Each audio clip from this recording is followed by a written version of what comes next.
Hello everyone, कैसे हैं आप सब लोग। मेरा नाम है अक्षय कुमार शर्मा और आप देख रहे हैं गुरुकुल फीचर मेकर। और देखिए, सबसे पहले हम बात करते हैं क्वेश्चन ऑफ द डे। तो जो आज का क्वेश्चन है, पिछले क्वेश्चन के जवाब काफ़ी कम बच्चों ने दिए कमेंट सेक्शन में। मैं चाहता हूं कि ज़्यादा से ज़्यादा बच्चे कमेंट सेक्शन में जाकर क्वेश्चन का जवाब दें। मालूम बहुत सारे बच्चों को, लेकिन वो कमेंट सेक्शन में जाकर कमेंट नहीं करते हैं, तो हमको कैसे मालूम पड़ेगा। तो देखिए, आज का क्वेश्चन है कि निम्न में से किस एक्ट के तहत कानून बनाने की प्रक्रिया में भारतीय प्रतिनिधियों को शामिल किया गया। ठीक है, यहाँ शामिल किया गया, शुरुआत हो गई किस एक्ट के तहत, ये आपको बताना है। तो आज का क्वेश्चन है, इसको पॉज करके पढ़ लें और कमेंट में ज़्यादा से ज़्यादा इसको शेयर करें। देखिए, हमने पिछले जो क्लास थी हमारी, उसमें हम समझे थे संविधान सभा का गठन किस प्रकार से हुआ। कैबिनेट मिशन के द्वारा संविधान सभा का गठन किया गया और जिसमें 389 सदस्य नियुक्त होकर आए, चुनकर आए पूरे भारत से, और प्रत्येक एक सदस्य लगभग 10 लाख लोगों को रिप्रेजेंट करता था। ये सारी बातें हमने जानी।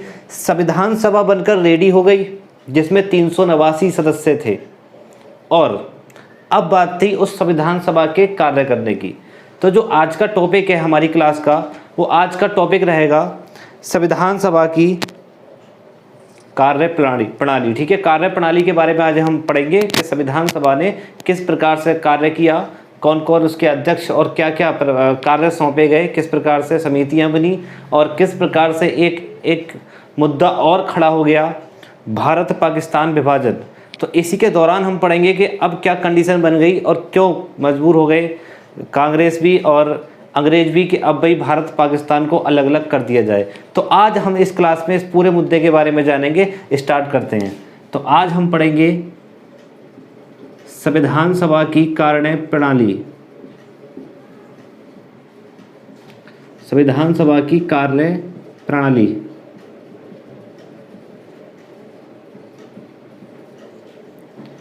देखिए, सर्वप्रथम शुरुआत होती है प्रथम बैठक से। क्वेश्चन कई बार पूछा गया कि संविधान सभा की प्रथम बैठक कब बुलाई गई, तो 9 दिसंबर 1946।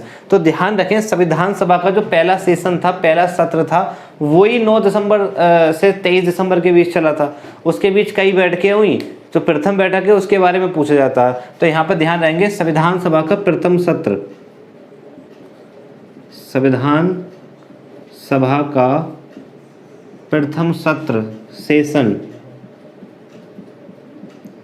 9 दिसंबर से लेकर 23 दिसंबर तक चला, 23 दिसंबर 1946 तक। सेशन क्या होता है, इस सेशन में एक काफ़ी लंबे समय तक मुद्दा चलता है, उसमें कई बैठकें होती है। जैसे कि साहब आज जो इस बिंदु पर बात चलेगी वो 5 दिन तक चलेगी, यानी कि सभी लोग 5 दिन तक यहीं पर रहेंगे, यहीं पर रुकेंगे और रोज़ बैठकें होंगी, उन बैठक में शामिल होंगे। उसके बाद सेशन समाप्त हो जाएगा तो वो अपने घर चले जाएंगे। फिर अगला सेशन फिर बुलाया जाएगा, क्योंकि 24 घंटे हर समय थोड़ी रहते हैं, उन्हें अपने काम भी हैं, लोगों को अपनी ज़रूरतें होती हैं। तो एक सत्र बुलाया जाता था, उस सत्र में कई सारी बैठकें करवाई जाती थी कई दिन तक, उसके बाद लोग चले जाते थे। ठीक है, तो संविधान सभा का जो पहला सेशन शुरू हुआ वो 9 दिसंबर से 23 दिसंबर तक चला, जिसके दौरान पहली बैठक की गई कब, 9 दिसंबर 1946 को। तो इसके बारे में नोट करेंगे सभी। 9 दिसंबर 1946 ईस्वी को संविधान सभा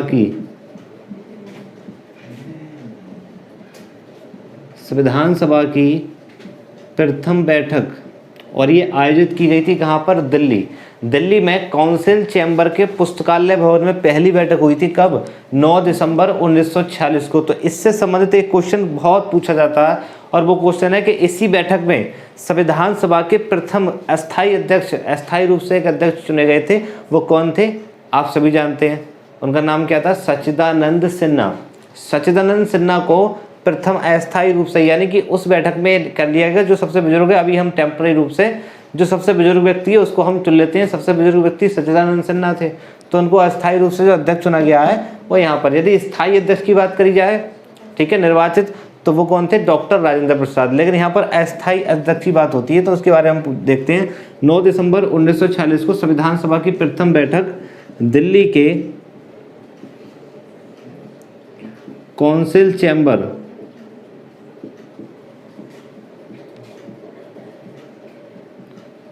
के पुस्तकालय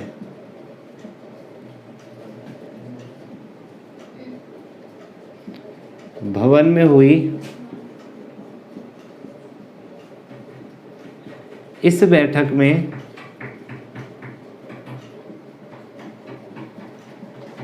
सबसे बुजुर्ग व्यक्ति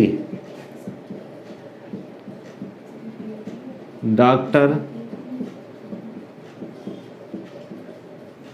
सच्चिदानंद सिन्हा को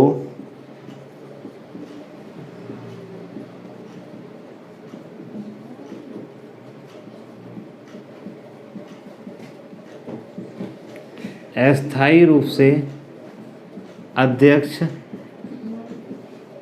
चुना गया। तो ये थी पहली बैठक की बात। कहाँ पे हुई है? दिल्ली में। कब हुई है? 9 दिसंबर 1946 को। और इसकी अध्यक्षता किसने की है? आपको बता दें, डॉक्टर सच्चिदानंद सिन्हा। ठीक है, तो ये इससे बनने वाला पॉइंट हो गया। अब क्या हुआ, ये तो टेम्परेरी रूप से थे, लेकिन अगर पूछा जाए स्थायी अध्यक्ष कौन है, तो वो कौन है? डॉक्टर राजेंद्र प्रसाद। तो सेकंड बैठक इस सेशन के दौरान ही सेकंड बैठक बुलाई गई 11 दिसंबर। इसको नोट कर लेंगे पॉज करके सभी।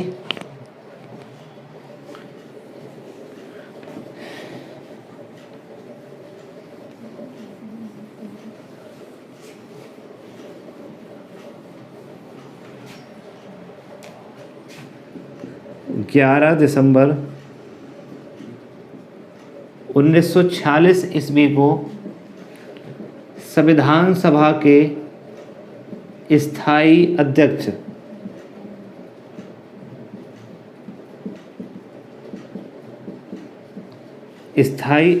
के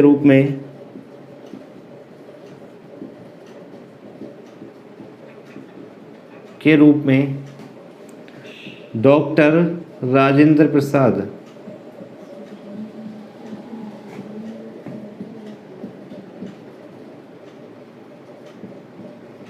को चुना गया। तो ध्यान रखेंगे कि संविधान सभा के स्थायी अध्यक्ष तो कौन है? वो डॉक्टर राजेंद्र प्रसाद। ठीक है, ये आपको ध्यान रखना है। और इसी दौरान 2 उपाध्यक्ष भी चुने गए थे, संविधान सभा के उपाध्यक्ष। ये ध्यान रखना है आपको, संविधान सभा के उपाध्यक्ष। ये आपको बहुत कम बुक्स में मिलेगा, ये पूछा जा सकता है, इम्पोर्टेंट है। तो 2 उपाध्यक्ष चुने गए थे। एक थे आपके HC मुखर्जी, हरेंद्र कुंवर मुखर्जी, और एक थे आपके VT कृष्णामाचारी।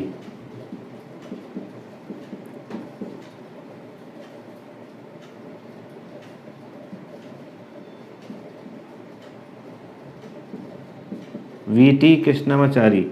तो ये 2 उपाध्यक्ष थे। तो आपको ध्यान रखना है, संविधान सभा के प्रथम स्थायी अध्यक्ष कौन है? डॉक्टर राजेंद्र प्रसाद। यदि आपसे पूछा जाए संविधान सभा के उपाध्यक्ष, तो वो कौन है? HC मुखर्जी और VT कृष्णामाचारी। ये लोग अध्यक्ष हो गए। लेकिन सिंपल सी बात है, अब ये भी तो मेंशन करता है कि हमारे संविधान, सब लोग जो बैठे हुए हैं, तो हमें किस प्रकार के संविधान के बारे में सोचना है सब लोगों को। यानी कि डायरेक्शन सभी के दिमाग में डालने की एक सोच आई और ये बताया जाए कि हमारे संविधान में किस प्रकार की व्यवस्थाएं होनी चाहिए। तो एक डायरेक्शन देने का काम करा PT नेहरू ने। और आपको बता दें 13 दिसंबर 1946 को उद्देश्य प्रस्ताव पेश किया पंडित जवाहरलाल नेहरू ने। उसमें ये बताया गया कि हमारा संविधान होगा कैसा। संविधान के मूल ढांचे का जो विवरण दिया गया है वो किसमें है? उद्देश्य प्रस्ताव में। और आपको बता दें, उद्देश्य प्रस्ताव का ही परिवर्तित रूप आज हमारे संविधान की प्रिम्बल है, प्रस्तावना है।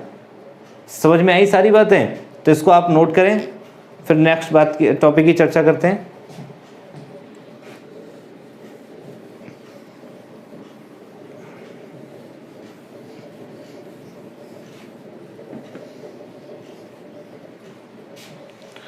ध्यान रहेंगे सभी, 13 दिसंबर 1946 ईस्वी को पंडित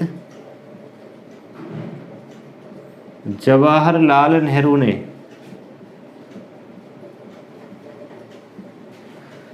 ने ऐतिहासिक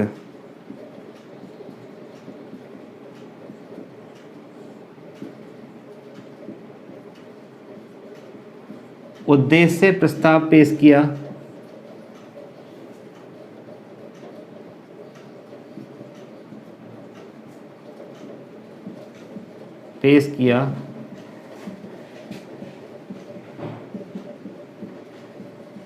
जिसमें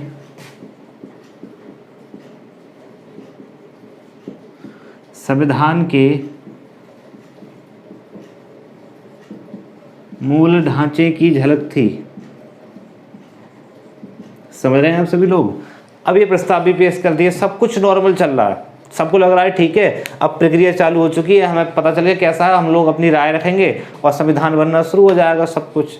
लेकिन सबको क्या पता था, एक कहानी और ट्विस्ट लेके आएगी। क्या?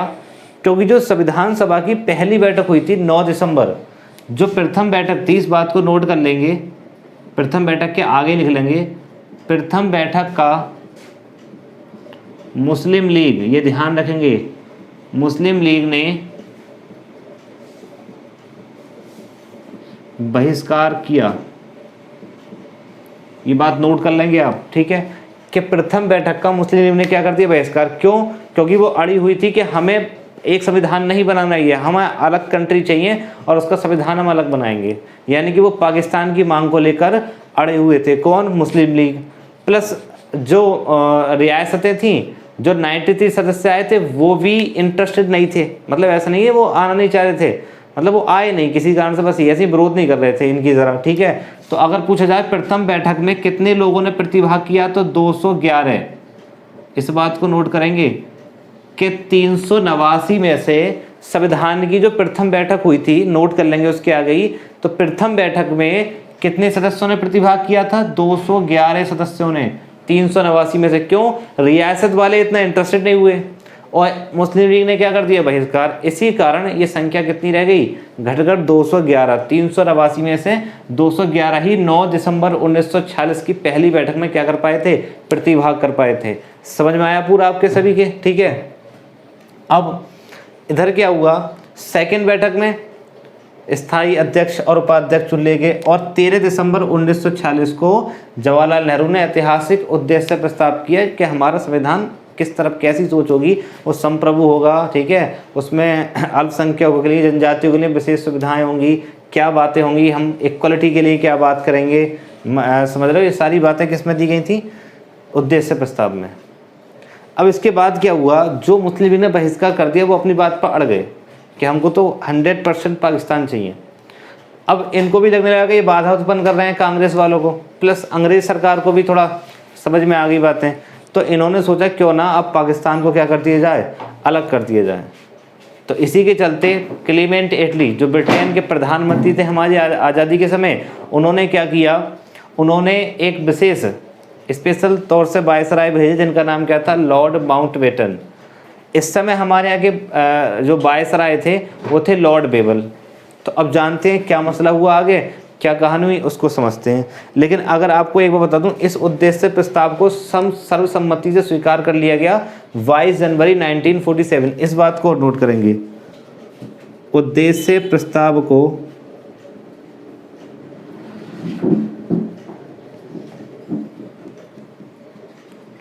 22 जनवरी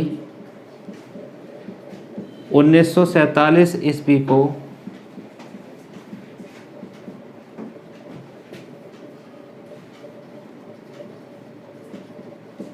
सर्वसम्मति से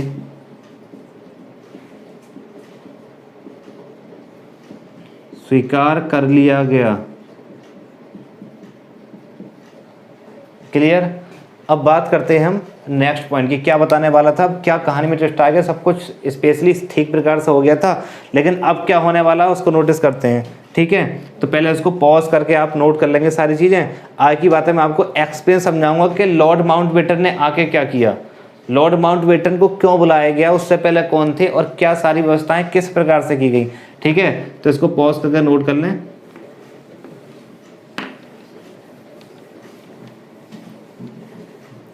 देखिए समझने की कोशिश करेंगे मसला क्या था। इस समय हमारे यहाँ जो वायसराय थे, देखो जो ब्रिटेन के प्रधानमंत्री थे, ब्रिटेन के पीएम, वो कौन थे इस समय, आपको बताया गया क्लीमेंट एटली। क्लीमेंट एटली। ठीक है। और हमारे यहाँ के वायसराय कौन थे? Lord label.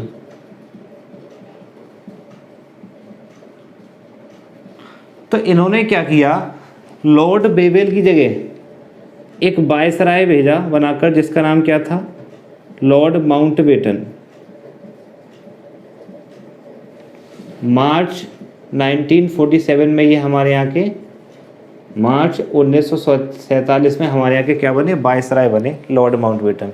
इनको बुलाया गया और ये बात समझ में आ गई कि अब भारत और पाकिस्तान नाम के दो अधिराज्य हमको बनाने होंगे।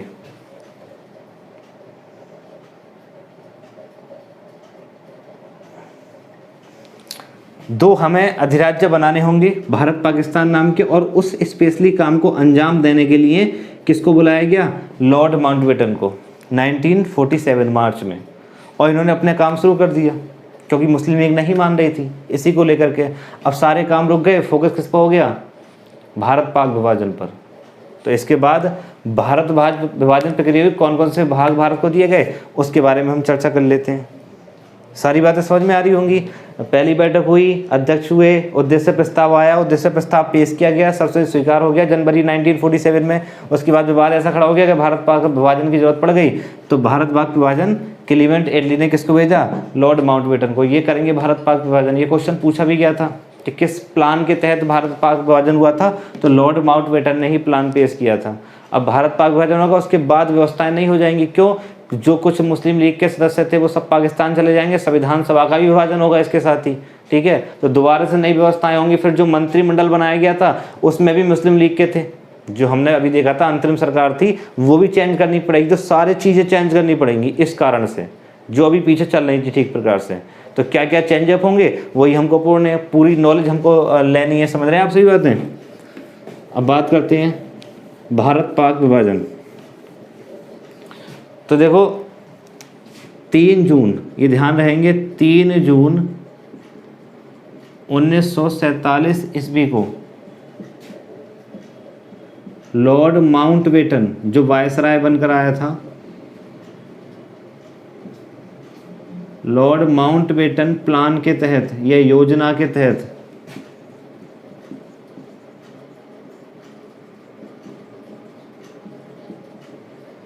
भारत पाक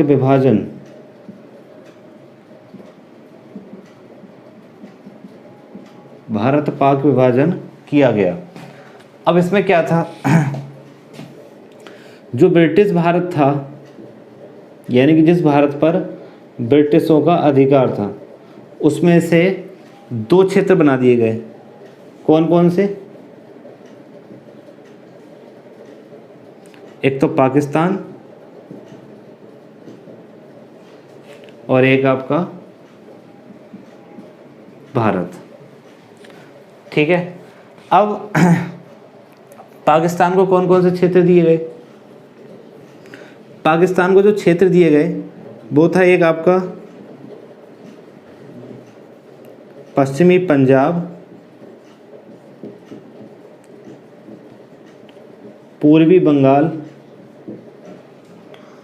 उत्तर पश्चिम सीमांत क्षेत्र और आपका सिंध, बलूचिस्तान और आपका असम का जिला सिलहट। एक असम का जिला भी दिया गया था, वो अपने स्वतंत्र रूप से जाना चाहता था, तो इसको दिया गया। ये दिए गए किसको? पाकिस्तान को। और शेष ब्रिटिश भारत किसको मिला? शेष जितना भी था ब्रिटिश भारत, वो किसको दिया गया? भारत के हिस्से में आ गया, ठीक है। तो इस प्रकार से जो ब्रिटिश भारत था उसको 2 प्रकार से विभाजन कर दिया गया। 3 जून 1947 को किस प्लान के द्वारा? लॉर्ड माउंटबेटन प्लान के द्वारा। अब कुछ बच्चों के दिमाग में सस्पेंस आ रहा होगा, सर पंजाब तो अलग क्षेत्र है, बंगाल ये कैसे 2 पार्ट में? तो आपको बताएं 2 भाग दिए गए थे। अभी मैं सारी बात आपको विद मैपिंग के बताऊंगा क्या मसला था, उसको समझेंगे। इसको नोट कर लें कौन कौन से क्षेत्र दिए गए थे। ये था भारत पाक विभाजन किसके द्वारा किया गया था? वायसराय लॉर्ड माउंटबेटन ने भारत पाक विभाजन किया था। ठीक है, तब एक नया देश उपजा था पाकिस्तान। अब ये कहाँ कहाँ दिया गया था, इसको बाई मैपिंग और समझाऊंगा, इसको आप पॉज करके आप नोट कर सकते हैं। सारी बातें दिमाग में आ जाएंगी, कोई पॉइंट नहीं छोड़ा जाएगा विद एक्सप्लेनेशन, ठीक है। तो इसको आप नोट करेंगे पॉज करके।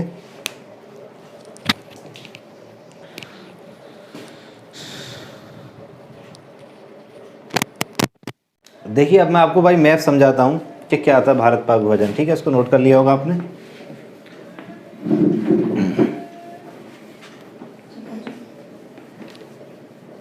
कुछ बच्चों के दिमाग में बहुत प्रॉब्लम रहती है कि क्या ये नाम बोल दिया आपने और इसका कैसे कैसे था। भाई मैप समझोगे तो आपके दिमाग में बात आएगी क्या मसला था। देखिए ये रहा आपका, थोड़ा मेरी ड्राइंग ऐसे ही है, आप लोग समझने की कोशिश करना।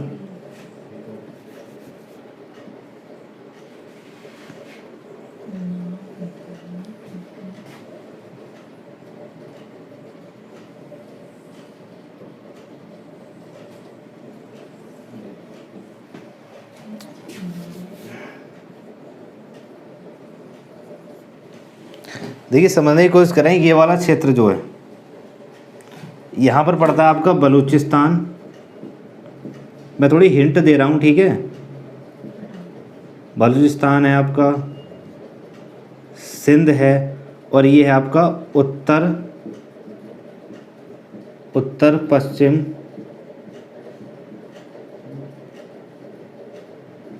सीमांत क्षेत्र। ये मैंने नोट करा है ना। तो ये क्षेत्र और आपका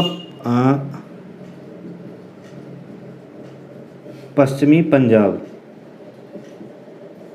ये क्षेत्र ये वाले हैं, जो ये वाला पाकिस्तान है इसमें पड़ते हैं ये वाले क्षेत्र। जो ये वाला पाकिस्तान है, ये बता रहा हूँ, ये वाला जो पाकिस्तान है, इस वाले पाकिस्तान में कौन कौन से क्षेत्र आ गए आपके, बलूचिस्तान, सिंध, पश्चिम पंजाब, उत्तर पश्चिम सीमांत क्षेत्र, ये वाला ये पाकिस्तान है। लेकिन एक ये वाला भाग, जो आपका ये वाला भाग है, ये भी क्या था, पाकिस्तान में था। यहाँ पे था पूर्वी बंगाल और एक असम का जिला सिलहट। ये दो क्षेत्र इधर थे। पहले दो भाग दिए गए थे। आप सोच रहे होंगे सर ये तो कुछ बच्चों के समझ में नहीं आ रही होगी, सर ये तो बांग्लादेश है। पहले पाकिस्तान था, एक पाक यहाँ था और एक पाक ये था, दो भागों में था।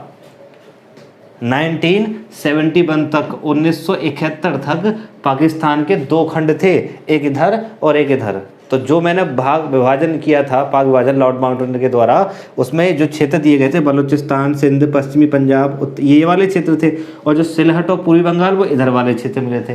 लेकिन जब 1971 में आपको बताएं भारत पाक युद्ध हुआ था, इंडिया और पाकिस्तान के बीच में क्या हुआ था, युद्ध, इसको इंडिया जीता था। तब जाकर उस समय हमारी प्राइम मिनिस्टर इंदिरा गांधी थी। तो उस समय ये वाला जो पाकिस्तान है, यहाँ के लोगों ने अपने आप को अलग होने की मांग की। पाकिस्तान से प्रॉब्लम होती थी क्योंकि वहाँ पर सारी व्यवस्था होती थी, यहाँ के बारे में इतना नहीं सोच पाते थे ये लोग। तो इसको 1971 में क्या बना दिया गया, एक अलग देश बना दिया गया। उसका नाम क्या रखा गया, बांग्लादेश। तो इस युद्ध के बाद एक नई कंट्री का जन्म हुआ जिसका नाम क्या है, बांग्लादेश। तब से वो स्थान क्या है, बांग्लादेश है। बात समझ में आई। लेकिन वो 1970 की बात है, हम बात कर रहे हैं किसकी भाई, 1947 की। तो 1947 में जो भारत पाक विभाजन जो नाम हुए हैं, अगर बंगाल का नाम आ रहा है, पंजाब का नाम आ रहा है, तो वो ये सिस्टम है। ये दो क्षेत्र थे पाकिस्तान को जो दिए गए थे, बाकी भारत को मिले थे, ठीक है। अभी देसी रियासतें हटी हुई थी, जैसा कश्मीर वगैरह रहे देसी, उनको आज़ादी दी गई थी। वो जिसके साथ चाहे उसके साथ शामिल हो सकते हैं। तो वो मसला आगे पढ़ेंगे, कौन कौन सी रियासत किस किस देश के साथ शामिल हुई, वो हमारा आगे का टॉपिक है। आशा करता हूँ ये बात समझ गए होगे भारत पाक विभाजन को। क्लियर है भाई, ठीक है। तो अब बात करते हैं आगे की।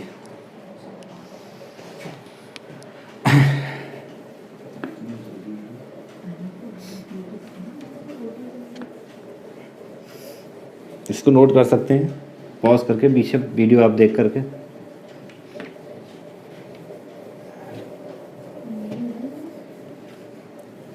और जब ये अलग कर दिए गए, तब जाकर 1947 का एक्ट आया, जिसको हम पढ़ चुके हैं। जो मैंने भारत का संवैधानिक विकास पढ़ाया था, वहाँ पर मैंने इसको पढ़ा दिया कंप्लीट। अब भी चर्चा कर देता हूँ। इसके बाद आया भारत स्वतंत्रता अधिनियम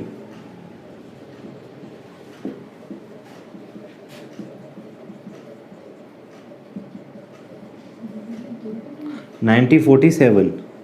इसके द्वारा क्या किया गया, इसके द्वारा संविधान सभा जो थी दोनों देशों की, अब तो दो हो गई ना, एक उनकी अलग होगी, पाकिस्तान वालों की, भारत वालों की अलग होगी। तो इस एक्ट के तहत दो देश आज़ाद किए गए, उसकी चर्चा हम कर चुके हैं, लेकिन यहाँ पर सिर्फ हम संविधान सभा की चर्चा करेंगे। तो इस एक्ट में ये दिया गया था कि संविधान सभा को संप्रभु निकाय बनाया गया और उसको ये स्वतंत्रता दी गई कि वो अपने अनुसार किसी प्रकार का संविधान बना सकती है, किसी प्रकार के संविधान का गठन कर सकती है। ठीक है, तो अब बात करते हैं इसके तहत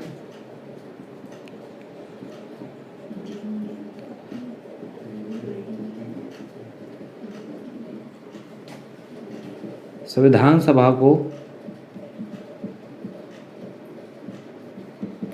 संप्रभु निकाय, यानी कि पूरी स्वतंत्रता के साथ उसको पावर दी गई, संप्रभु निकाय बनाया गया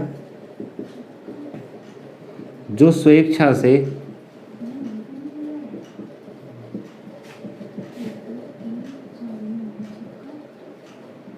किसी भी प्रकार के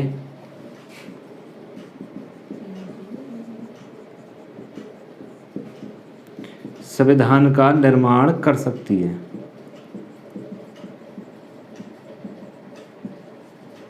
और बाकी बातें मैंने 1947 के एक्ट को जब पढ़ाया था भारत के संविधान विकास में, तो उसमें आपको समझाया था। आप जाकर के मेरी जो 9th वाली वीडियो है या आई सजेशन पे आपको क्लिक कर सकते हैं और आई सजेशन पर जाकर आप मेरी नवी वीडियो देख सकते हैं। वहाँ पर इसके बारे में मैंने पूरा एक्सप्लेनेशन दिया है और इसको समझ सकते हैं। तो इसके तहत संविधान सभा को संप्रभु निकाय बना दिया। अब दो संविधान सभाएं हो गई। अब आपको बताएं, जो संविधान सभा 389 थी उसका ही विभाजन हो गया। कोई कुछ सदस्य तो मुस्लिम लीग के थे ना, 73 जो बताए गए थे। ठीक, अब वो 73 कहाँ चले गए, किस प्रकार से गए, फिर हमारे पास ये कितने लोग गए 73 में से, ये भी आपको देखना है। और फिर कितने हमारे पास बचे, तो ये हमको देखना होगा। उसके बाद हम देखेंगे कितने भारत में बचे और फिर आगे की प्रक्रियाएँ कैसे होंगी, तो इसको नोट कर सकते हैं अभी। और आपको बताएं, जो संविधान सभा थी उसके दो कार्य दिए गए। संविधान सभा को भी कार्य कितने दिए गए, 2। अब देखते हैं वो कौन से कार्य थे।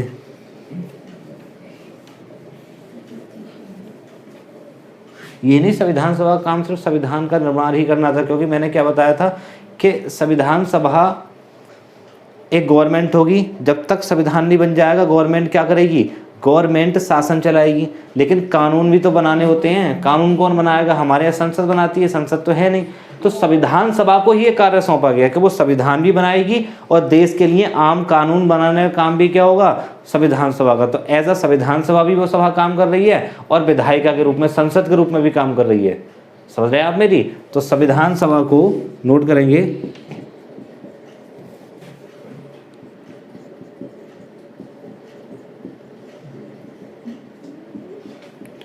संविधान सभा को 2 कार्य सौंपे गए। नंबर 1, संविधान का निर्माण करना। दोनों देशों के अलग अलग संविधान सभाओं के लिए एक ही रूल था, संविधान सभा का निर्माण, संविधान का निर्माण करना। और सेकंड काम, देश के लिए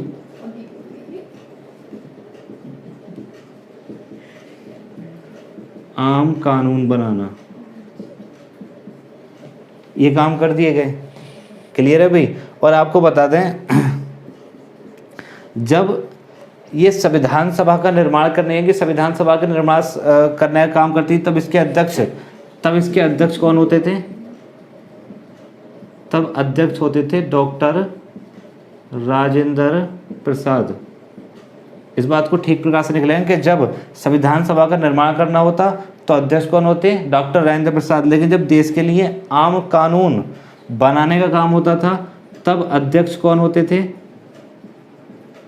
तब इसके अध्यक्ष होते थे जी.वी. मावलकर। नोट करेंगे, गणेश वासुदेव मावलकर, गणेश वासुदेव मावलकर। तो अगर पूछा जाता है प्रथम लोकसभा अध्यक्ष तो वो कौन है, जी.वी. मावलकर ही हैं। और यही देश के जो विधायिका बनाई गई थी, संविधान सभा को विधायिका के रूप में मतलब बनाने का काम किया, तो उस समय अध्यक्ष कौन बनते थे? जीवी मावलकर। जब ये संविधान सभा की कोई बैठक करते थे, संविधान सभा के बारे में, संविधान के बारे में चर्चा होती थी, संविधान बनाने को संदर्भित कोई कार्य होता था, तब अध्यक्ष कौन होते थे? डॉक्टर राजेंद्र प्रसाद। लेकिन जब देश के लिए कानून बनाने के लिए यही सभा बैठती थी, तो इस सभा के अध्यक्ष कौन होते थे? जीवी मावलकर। यदि आपको पूछा जाए संविधान सभा की पहली बैठक कब हुई है? 17 नवंबर। लेकिन इस सभा ने विधायिका के रूप में जो पहली बैठक की थी वो 9 दिसंबर नहीं, वो की गई थी आपकी 17 नवंबर 1947, 1947। इसको मैं भी नोट कराऊंगा, ठीक है? तो देखिए,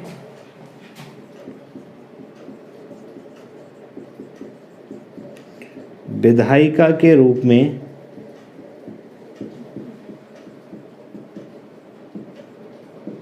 संविधान सभा की प्रथम बैठक 17 नवंबर 1947 ईस्वी को हुई। और इसके अध्यक्ष कौन थे? मैंने पहले नाम नोट करा दिया, जीवी मावलकर। जब विधायिका के रूप में काम करती थी तो इसके अध्यक्ष कौन होते थे? जीवी मावलकर। इस प्रकार से कर दिया। अब संविधान सभा का ही विभाजन होना था, ये काम तो दे दिए गए दोनों देशों की संविधान सभाओं के किस एक्ट के तहत? स्वतंत्रता अधिनियम 1947। लेकिन अब क्या होगा, जब आपका पाक विभाजन मतलब भारत पाक विभाजन हो गया, तो संविधान सभा का भी तो विभाजन होना, उसमें भी तो मुस्लिम लीग के सदस्य हैं। और फिर उसके बाद में आप देखेंगे जो अंतरिम सरकार है उसमें भी विभाजन होना है। तो वो क्या क्या हुआ, कितने लोग कैसे गए, वो भी हम समझेंगे। इसको नोट कर लें सभी प्रकार से। आशा करता हूँ सारी बात समझ पा रहे होंगे। मैं सीक्वेंस सब कुछ कंप्लीट आपके दिमाग से बता रहा हूँ, बिल्कुल एक क्रम में सारी बातें। इसको नोट कर लेंगे सभी।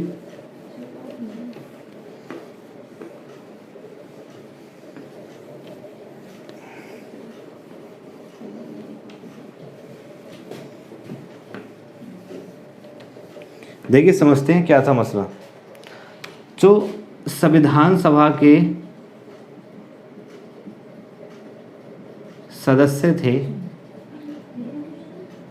वो कितने थे भाई? 389 निर्वाचित होकर आए, कुछ नामांकित होकर आए, ये हमने पढ़ा। लेकिन जब भारत पाक विभाजन हुआ, ठीक है, तो संविधान सभा का विभाजन हेड डाल लेंगे, संविधान सभा का विभाजन। तो क्या हुआ, संविधान सभा के 389 सदस्य थे, लेकिन इसमें तो सभी थे ना, मुस्लिम लीग वाले भी थे, जिन्होंने अपने एक अलग देश की मांग कर ली, अलग देश बनवा लिया पाकिस्तान। तो वो यहाँ थोड़ी रहेंगे, वो कहाँ चलाएंगे?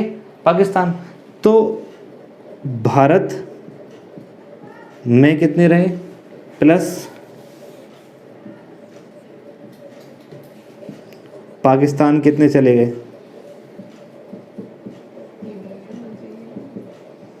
तो आपको बताएं, इनमें से 299 सदस्य भारत में और 90 सदस्य कहाँ चले गए थे? पाकिस्तान। ये ध्यान रखेंगे, इम्पोर्टेंट।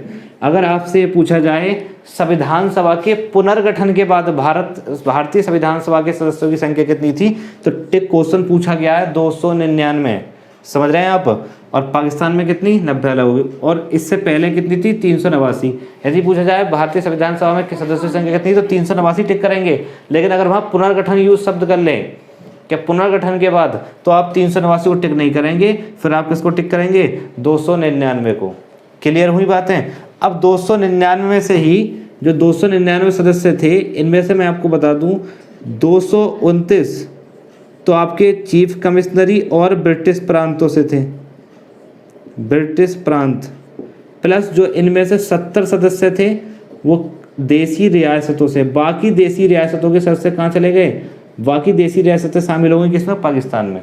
तो ध्यान रखेंगे, जहां पहले 389 में से आपको मैंने बताए थे कि 296 टोटल ब्रिटिश प्रांत और चीफ कमिश्नरी से, और 93 किसमें से थे? देसी रियासतों में से। ये पहली कंडीशन थी। लेकिन जब विभाजन हो गया तो हमारे पास कुल ही 299 बचे। तो इनमें बात करी जाए तो इनमें ब्रिटिश प्रांतों कितने सदस्य थे? 229 और देसी रियासतों के 70। तो यदि आपसे पूछा जाए कि भारतीय संविधान सभा में पुनर्गठन के बाद देसी रियासतों से कितने लोगों ने प्रतिभाग किया, प्रतिनिधित्व अपना दर्ज किया, तो वो कितने थे? 70 सदस्य थे। और संविधान पुनर्गठन से पहले मूल भारतीय संविधान सभा में 93 थे। तो आशा करता हूँ इस चार्ट से आप सारी बात समझ गए होगे, इसको नोट कर सकते हो क्लियर तरीके से। क्वेश्चन पूछे गए हैं, इसी से 4-5 क्वेश्चन बनेंगे, वो आप समझा दिए मैंने आप सभी को। तो पॉज करके इस वीडियो को आप नोट कर सकते हैं, इस क्लिप को। अब हम आगे की बात करते हैं।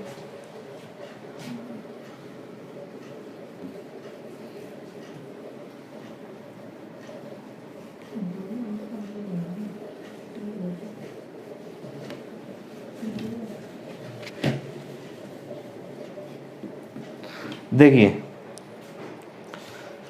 तो ये सारा मैटर रहा कार्य प्रणाली का। अभी हम आगे भी कार्य प्रणाली की चर्चा करेंगे। हमने स्टार्टिंग की पहली बैठक हुई, दूसरी बैठक हुई, फिर उस देश से प्रस्ताव आया, लेकिन बातें रुक गई क्यों? फिर भारत पाक विभाजन हुआ किस डेट को, फिर एक्ट आया जिसने आज़ाद दिए, 2 देश जो विभाजन हो गए थे उनमें संविधान सभाएं किस प्रकार से काम करेंगी, ठीक है, ये भी आपको बताया गया सब कुछ। अब हमारे पास कितने सदस्य हैं, अब हम वर्क करेंगे। अब भी हमारी कार्य प्रणाली दोबारा शुरू होगी, लेकिन अब हमारे पास सदस्य कितने होंगे? 299। अब हमारे पास 299 सदस्यों के साथ हमें काम करना है। लेकिन पहले हम चर्चा कर लेते हैं भारत का प्रथम जो मंत्रिमंडल, स्वतंत्र भारत का प्रथम मंत्रिमंडल था। क्यों? क्योंकि जो हमने अंतरिम सरकार, जो मैंने आपको 14 सदस्य पढ़ाए थे प्रीवियस क्लास में, तो उसमें क्या हुआ था उसमें मुस्लिम लीग के भी सदस्य थे। अब वो तो चले गए पाकिस्तान। अब हमारे एक गठन होगा मंत्रिमंडल का, आज़ाद हो चुके हैं, तो उसकी हम चर्चा करेंगे। उसके बाद मैं पढ़ाऊंगा कैसे प्रोसेसिंग दोबारा से चालू हुई, क्योंकि अभी हमें सदस्य मिले हैं 299। अब हमें एक नई अंतरिम सरकार गठन करना है, टेम्पररी गवर्नमेंट, जो भारत का प्रथम स्वतंत्र मंत्रिमंडल कहलाएगा। उसमें नए सदस्य ऐड करने हैं जो पाकिस्तान चले गए हैं। फिर उसके बाद हमें दोबारा से प्रक्रियाएँ चालू करनी है। फिर हमारा संविधान बनकर तैयार होगा 26 नवंबर 1949 तक। फिर हमें प्रणाली, बीच में एक ट्विस्ट आ गया था, तो उसके वजह से कहानी रुक गई, वरना 9 दिसंबर 11 दिसंबर चल गई थी प्रोसेसिंग, संविधान बनता रहता। लेकिन बातें हम दोबारा से होंगी, क्योंकि बीच में क्या हो गया, भारत पाक विभाजन। आशा करता हूँ आप सभी समझ पा रहे होगे। तो हम बात करते हैं भारत के प्रथम स्वतंत्र भारत के, तो देखना कितना टाइम हुआ, स्वतंत्र भारत के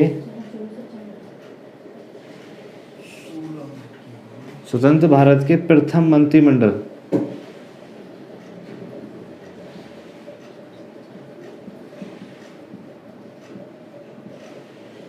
स्वतंत्र भारत का प्रथम मंत्रिमंडल, इसकी चर्चा करेंगे, क्योंकि कई बातें चेंज हो गई हैं, उनको हमें नोट करना है।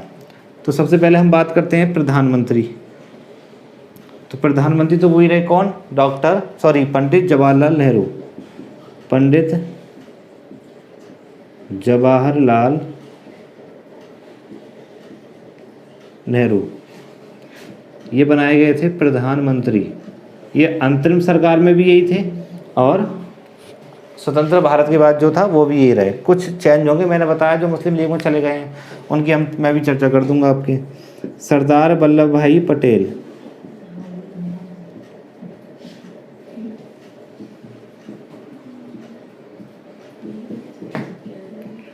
इनको दिया गया गृह मंत्रालय, सूचना एवं प्रसारण। पहले भी इनके पास सेम इनके पास डिपार्टमेंट थे।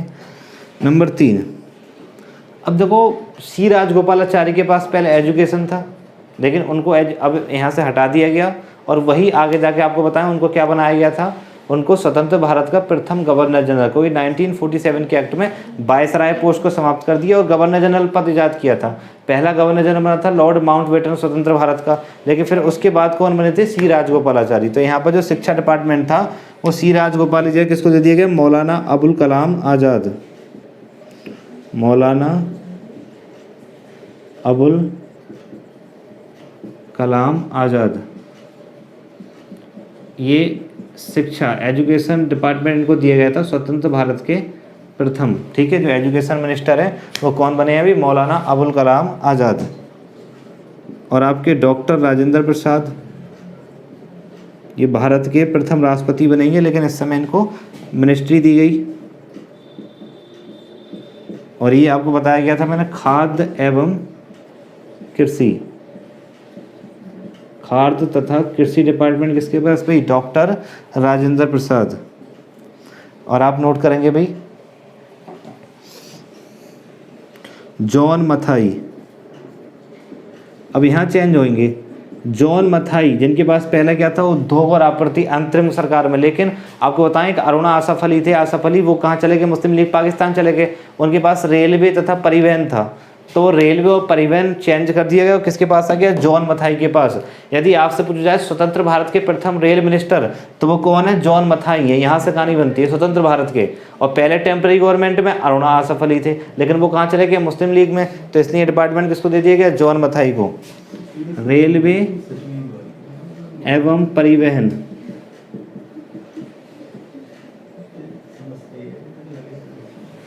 रेलवे एवं परिवहन, इसको नोट कर लेंगे सभी, पॉज करके वीडियो।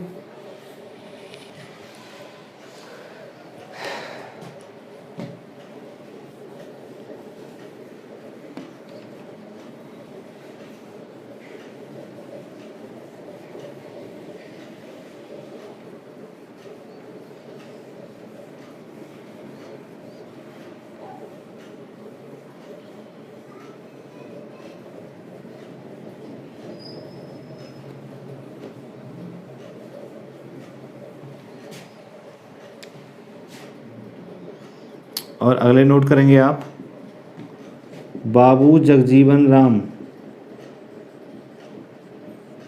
इनको सेम एज डिपार्टमेंट था श्रम। बलदेव सिंह,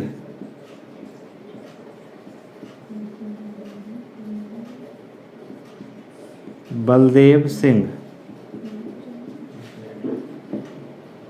इनको दिया गया था रक्षा, पहले भी इनके पास रक्षा ही थी, ठीक है। और आप नोट करेंगे डॉक्टर भीमराव अंबेडकर,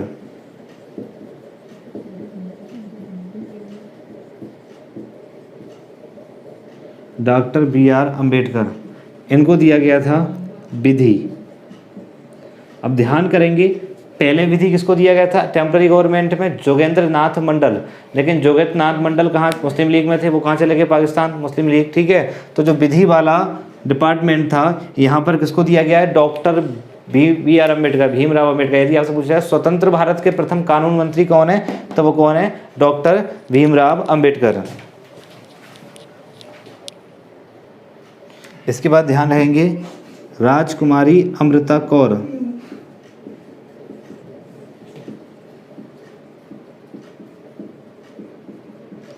पहली लेडीज मिनिस्टर थी, और इनको दिया गया स्वास्थ्य। अब ध्यान रहेंगे ये किसके पास था, गजनफर अली खान, टेम्पररी गवर्नमेंट, तो वो कहाँ चले गए, मुस्लिम लीग में, तो उनकी जगह इनको दे दिया गया। एक ध्यान रहेंगे CH भाभा, इनको दिया गया वाणिज्य। जो इससे पहले किसके पास था भाई, चुंद्रीगर, आई चुंद्रीगर के पास था, लेकिन वो मुस्लिम लीग में चले गए, तो डिपार्टमेंट किसको दिए, CH भाभा। ये पहले भी थे, लेकिन इनके पास पहले बंदरगाह, कार्य और ऊर्जा डिपार्टमेंट था। क्लियर है भाई, इसको नोट करेंगे।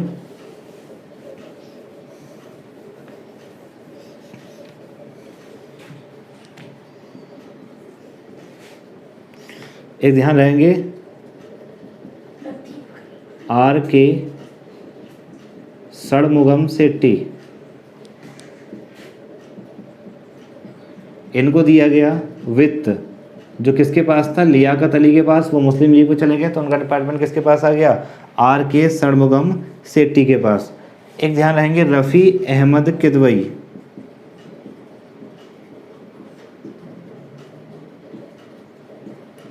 ये डिपार्टमेंट किसके पास था, तो ध्यान रखें रफ़ी अहमद किदवई के पास आया आपका संचार, और ये डिपार्टमेंट किसके पास था, ये डिपार्टमेंट था अब्दुल रब नस्तर।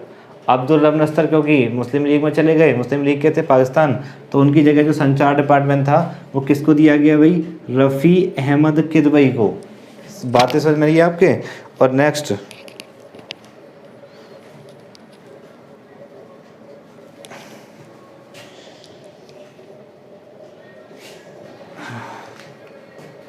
एक है आपके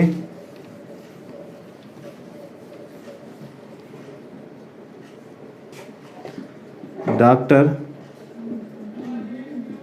श्यामा प्रसाद मुखर्जी, इनको दिया गया उद्योग एवं आपूर्ति। जो पहले किसके पास थी, जॉन मथाई के, लेकिन उनको रेलवे मंत्री बना दिया गया तो इनके पास आ गया। और लास्ट आप पढ़ेंगे आपका V.N. गाडगिल,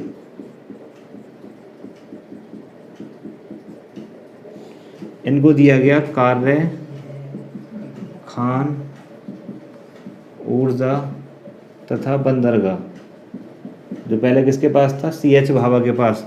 तो ये 14 लोग थे जो चेंज अप किया गया।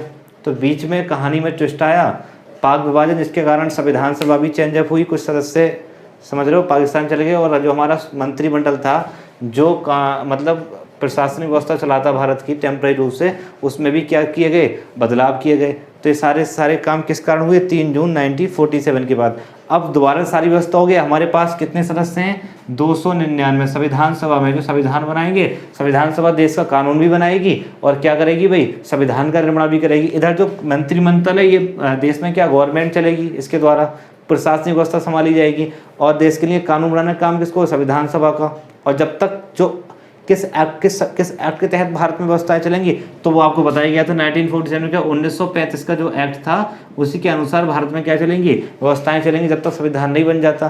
तो अब कल रेडी है, अब बिल्कुल सारी बातें रेडी हैं। अब कल को हम क्या करेंगे, कल को दोबारा से संविधान सभा की क्या होगी, कार्यप्रणाली स्टार्टिंग होगी, कौन कौन सी समितियाँ होंगी, क्या कितनी सत्र बुलाए जाएंगे, कितनी बैठकें होंगी, कितना धन खर्चा हुआ, संविधान बनकर तैयार कब हुआ, वाचन कितने हुए, ये सारी बातें हम करेंगे। और कम्प्लीटली कल हम देखेंगे हमारा संविधान 2 वर्ष 11 माह 18 दिन में बनकर कंप्लीट हो जाएगा। तो कल हम आगे की बात करेंगे। आज की क्लास को वहीं पे ब्रेक करते हैं, और आशा करता हूँ कि आपको क्लास पसंद आई होगी। तो यदि आपको वीडियो पसंद आई तो लाइक, शेयर और कमेंट करना ना भूलें। जय हिंद, जय भारत।